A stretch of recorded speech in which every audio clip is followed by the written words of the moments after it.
vai conhecer agora um outro lado da história da ditadura militar no Brasil. Uma verdade que os Estados Unidos conseguiram esconder por quase 50 anos. Olha, documentos secretos revelam a influência dos americanos nos anos de chumbo aqui no Brasil. E a conclusão é uma só.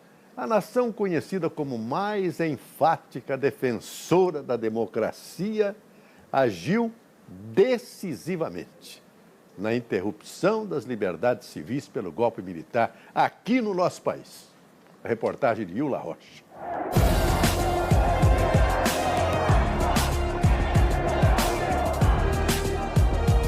Meus amigos chineses, estou certo de estar contribuindo para a maior aproximação dos nossos povos, que podem e devem ser bons amigos.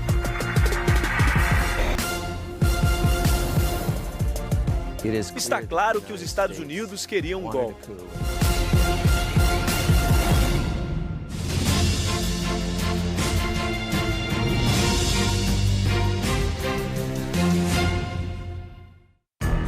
Casa Branca. O que acontece aqui é capaz de mudar os rumos do cenário mundial. E o que já aconteceu aqui também mudou a história do Brasil.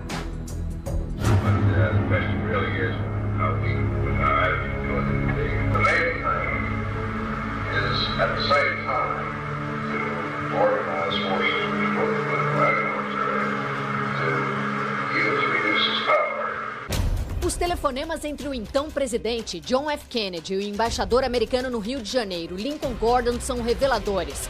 A gravação mostra que eles trataram claramente do plano para retirar Jango da presidência.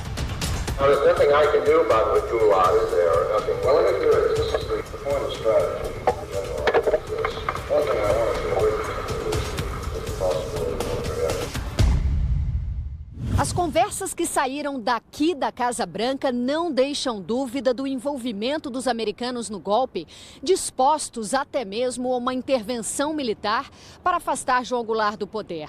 Mas ao longo desses últimos 50 anos, o governo dos Estados Unidos jamais reconheceu sua participação. E até hoje, os pedidos de entrevistas são negados para discutir o assunto. A prova dessa trama está nos arquivos secretos adquiridos pelo National Security Archive, organização não governamental da Universidade George Washington, na capital americana, onde fomos recebidos pelo historiador Peter Kornblum. Ele nos mostra arquivos com os indícios de que Kennedy e Lyndon Johnson, que assumiu a Casa Branca com o assassinato de JFK, temiam perder influência econômica e política na América Latina e estavam incomodados com o governo populista e nacionalista no Brasil. A CIA veio com todo esse conceito sobre Jango, de que sob a administração dele, o Brasil daria uma guinada para a esquerda e quando se dessem conta, os Estados Unidos perderiam o Brasil para o comunismo, como perderam Cuba e China. E nem Kennedy e nem Johnson queriam ver isso acontecer. E não viram. O governo americano atacou em todas as frentes. Gastou milhões de dólares para financiar propaganda e criar um clima anti-Goulart no Brasil. E assim desestabilizar a política interna do país com subornos pagos a políticos brasileiros. O IBAD tinha corrompido nada menos de 250 candidatos a deputado federal, 8 governadores e 600 a deputado estadual. Como mostra o documentário O Dia que Durou 21 Anos, do historiador e cineasta Camilo Tavares. É muito importante a gente dizer que toda essa paranoia do comunismo, essa imagem de que o João Goulart ia implantar um regime comunista no Brasil, ela foi criada, foi forjada mesmo, né, como um grande teatro que convenceu a opinião pública americana, né, e depois a opinião pública brasileira. Nos bastidores, quem dava as cartas desse teatro era o embaixador americano no Brasil, Lincoln Gordon. O embaixador Gordon, né, foi o protagonista do golpe de 64, né? Ele era o grande falcão, o grande agente da CIA, e ele já chegou ao Brasil em 61 determinado a derrubar o João Goulart. Camilo Tavares foi até Washington atrás de evidências e encontrou nessas caixas a história obscura da participação dos Estados Unidos nos anos de chumbo. A Casa Branca também elaborou um plano de invasão militar, a chamada Operação Brother Sun. We decided on the basis of the information that had come in this morning, go ahead and start a naval task force out. governo americano disponibilizou um porta-aviões, um posto de comando e 4 petroleiros com mais de 500 mil barris de combustível. Estava tudo pronto, mas como João Goulart deixou o poder sem resistir, o plano não precisou ir adiante. Mas deu a segurança necessária para os militares brasileiros conduzirem o golpe.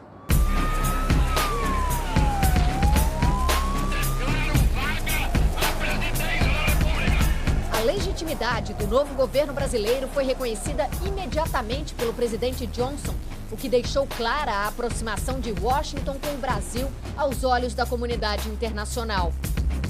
Got a message that we want to send out to Castelo Branco on the occasion of his inauguration, that you ought to be a little careful while this fellow's locking people up. I think that there's some people that need to be locked up here and there. I want to be warm and friendly. Talvez um erro, mas não um arrependimento. E jamais nenhum pedido de desculpas ao Brasil, às vítimas do golpe, às famílias dos desaparecidos, aos brasileiros que morreram torturados. De um historiador para uma jornalista, deixe-me dizer que é uma grande utopia. Seria uma situação utópica oficiais americanos, mesmo 50 anos depois, estarem dispostos a dizer: fizemos uma coisa má nos anos 60. Isso não vai acontecer. E amanhã o repórter Fábio Diamante vai mostrar o medo que os militares sentiam dos artistas. A música popular brasileira foi um dos principais inimigos da ditadura. A censura queria calar aqueles que cantavam por liberdade. Pare de tomar a pílula, porque ela não deixa nosso filho nascer.